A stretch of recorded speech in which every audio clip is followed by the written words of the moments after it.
BPI Money Transfer. Ano yung iba't ibang paraan para makapagpadala ka ng pera gamit yung BPI Online Banking Account? And kung bago ka sa channel na to and gusto mo pa ng mga tutorial videos na katulad nito, please click the subscribe button. So sa video na to, pag-usapan natin yung different ways on how to send money using BPI Online Banking Account. So gamit ko yung cellphone ko ngayon and mag-login ako. So mag-login ako gamit yung fingerprint ko. And naka-login na ako sa online account ko sa BPI. So dito, mahalaga na meron ka munang online account sa BPI para magawa mo yung fund transfer online. Hindi ibig sabihin na may BPI account ka na or nakapag-open ka na ng bank account sa BPI is meron ka na agad na online account. Sineset up pa yon. So para ma-set up yung BPI online account mo, either pupunta ka sa branch para ipa-set up nga or i-enroll yung online account, or pwede nyo namang gawin yon on your own. Pwede nyo gawin gamit yung cellphone ninyo or yung computer ninyo. Meron kaming ginawang step-by-step tutorial guide on how to enroll to BPI online banking account. You may click this link sa taas to check that video. And once ma-open mo na or nakapag-enroll ka na sa BPI online banking account, ibig sabihin, ma-access mo na yung bank account mo online. Katulad na ginagawa ko ngayon, ito yung mga bank accounts ko sa BPI and na-access ko siya gamit lang yung cellphone ko. So, hindi ko na kailangan pumunta sa branch para i-check yung balance or mag-fund transfer or magbayad ng bills. Instead, cellphone lang, pwede na siyang gawin. And pag-uusapan na natin yung fund transfer. Dito sa bandang taas, merong 3 lines. Tap ko to. And then, tap natin yung transfers and then transfer money. So dito, kung mapapansin nyo, merong 3 type dito. Actually, may pang-4 pa. Merong transfer to own, merong transfer to third party, merong transfer to another bank, and pwedeng transfer to Cebuana, M. Luwilier, or Palawan Express. Yun yung BPI to cash na option. Later on, pag-uusapan natin lahat yan. So, isa-isahin na natin. So, umpisahan natin sa transfer to own. So, to start with the process, dito sa step 1, yung transfer from, piliin ko yung panggagalingan ng pera. So, sabihin natin itong unang account ko and then maglilipat ako ng 5,000 pesos. Transfer to own, ibig sabihin, inilipat ko siya sa sarili ko ring account. So, meron sa atin na normally isa lang yung bank account sa BPI. So, ibig sabihin, hindi ka pwedeng makapag-transfer to own. Pero may iba naman sa atin na merong 2 or more accounts sa BPI katulad ko. Pwedeng meron kang checking account sa BPI, meron kang debit account or ATM card sa BPI. So sa akin, 4 yung account ko and yung pera ko sa kabilang account, pwede kong ilipat sa kabila. So piliin ko lang dito kung saan ko siya ilipat. Let's say itong pangatlo. And also kung mapapansin nyo, meron din ako joint account dito. So dito ko na lang siya ilipat sa joint account. So 5,000. And then scroll up ko to. Yung notes is optional. Ibig sabihin, hindi required na lagyan ng information. So, pwede natin yan i-leave as blank. So, tap natin yung next. And confirm natin since tama naman lahat ng info. And na-transfer na siya. So, pag pumunta ako sa accounts ko, yung 5,000 na galing sa unang account, nalipat na sa joint account. Ngayon, gusto ko ibalik yung pera. Madali lang din yung gawin. Sinap ko yung account ko. Tap ko yung transfer. Meron ding option dito. And then yung step 1, meron na agad info yung transfer from. And then balik ko lang yung pera ko dun sa kabilang account. And kung mapapansin nyo, mabilis lang siyang gawin. And free yung pag-fund transfer. Walang bayad yung paglipat ng pera from sa una mong account or sa kabila mong account papunta dun sa isa pang account mo. So, punta ako sa my accounts. And ayun na, nabalik na yung pera ko dun sa unang account ko. So, balik tayo sa transfers. Transfer money. So, yun yung transfer to own account. Ngayon naman, ano yung transfer to third party? Yung transfer to third party, maglilipat ka ng pera sa ibang BPI account. Nakapangalan to sa ibang tao. Pwedeng sa kaibigan mo, maglilipat ka ng pera sa kanya or magkapadala ka ng pera sa BPI account ng kapatid mo or ng binabayaran mo, pwede yon. So, dito sa step 1, yung transfer from, saan manggagaling yung perang padala. So, dito sa unang account ko. And then, let's say, maglalagay ako ng 1,000 pesos. And transfer to third party, pipiliin natin. Dito, hihingan ka na ng account number kasi nga, ibang BPI account to. So, ibig sabihin nito, dapat BPI account number yung i-enter natin dito. So, let's say, ang i-enter ko is sa friend ko na BPI account. And kung mapapansin nyo dito sa baba, merong transfer to unenrolled. Kapag nag-transfer ka ng pera sa unenrolled account, may charge yon na 10 pesos. So, pakita natin. So, tap ko yan. Yung notes optional, so okay lang na hindi lagyan ng info. Tap natin yung next. Ito yung 10 pesos na sinasabi ko, may service fee na pag maglilipat ka ng pera from your account to another BPI account, may charge na 10 pesos, pero may paraan para maging libre yan. So, balik tayo sa kanina, hindi ko na siya itutuloy. Instead, pwede mong munang i-enroll yung BPI account na yon. So, pag tinap ko tong parang notebook na icon, ayan siya. Meron na akong in-enroll na BPI account in the past. So, let's say, itong sa ate ko, lilipatan ko ng pera. In-enroll ko na siya dati.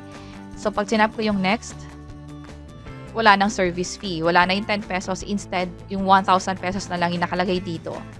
So, yung pag-enroll and pagpapadala ng pera ng libre sa iba pang BPI account, pinag-usapan natin yan sa video na to. Pwede kang makapag-enroll and pwede kang makapag-send money for free pag in-enroll mo muna siya, and check nyo na lang tong video na to sa taas para makita nyo yung step-by-step tutorial guide on how to enroll and send money to other BPI account for free. And yun yung unang way ng pag-send money to other BPI account for free. May isa pang way, yung QR code naman. So, pag tinap ko tong QR code, pwede kang pumili ng scan QR or import QR from gallery. Yung import QR from gallery, pwedeng may nagpadala sa'yo ng picture, and yung picture na yun is yung QR code ng pinagpapadalahan mo ng pera. Sa akin, ang pipiliin ko is yung scan QR, and scan ko lang to. And ito na, nag-appear na dito yung account number. Tap ko yung next. And yung service fee is 0 pesos din. So, walang charge kapag magka-transfer ka ng pera from BPI to another BPI account kapag 1, in-enroll mo muna yung account, or 2, nag-send ka gamit yung QR code. And meron din kaming ginawang video about QR code free money transfer. You may click this link sa taas to check that video. So, cancel ko lang to. And yung third way naman is transfer to another bank. So, pag tinap ko tong transfer to another bank, pag pinili ko tong select a bank, ito yung list of banks na pwede mong paglipatan ng pera. So, pwede rin yung GCash and PayMaya, and marami pa dito.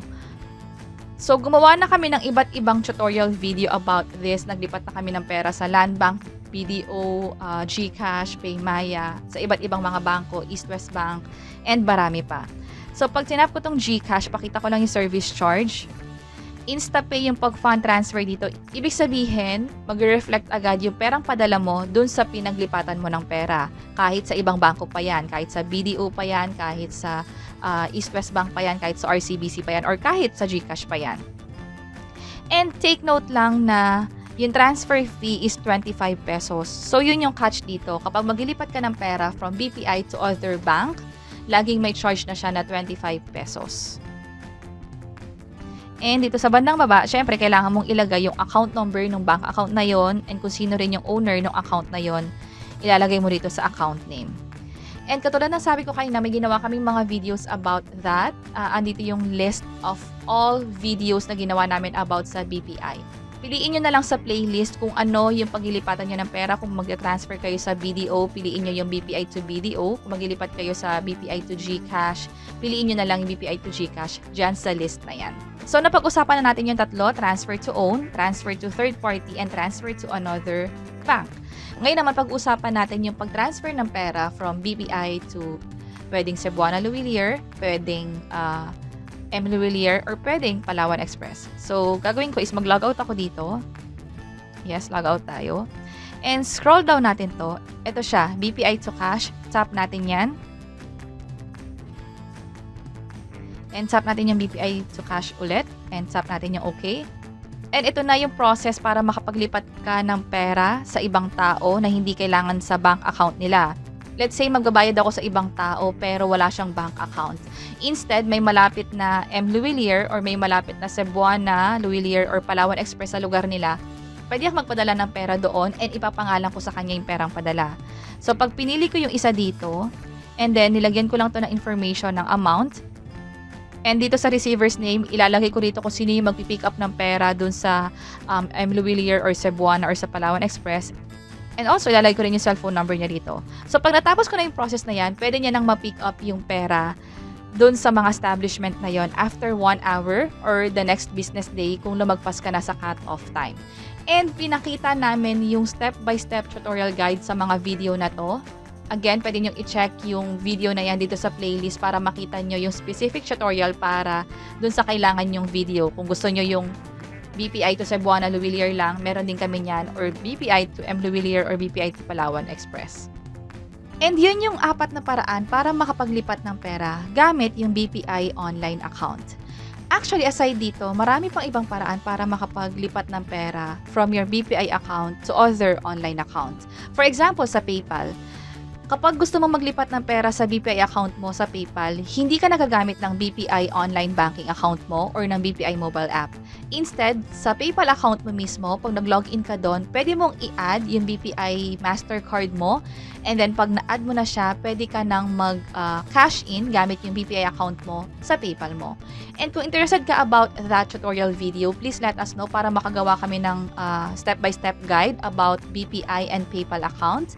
And kung may naisip pa kayo ibang topics na pwede namin ituro about BPI to other online platform, please let us know by providing a comment below. And that's it. Sana nakatulong tong video na to. Please let us know by clicking the like button. And kung may naisip kayong questions or topics na tingin nyo pwede naming i-share online, please let us know by providing a comment below.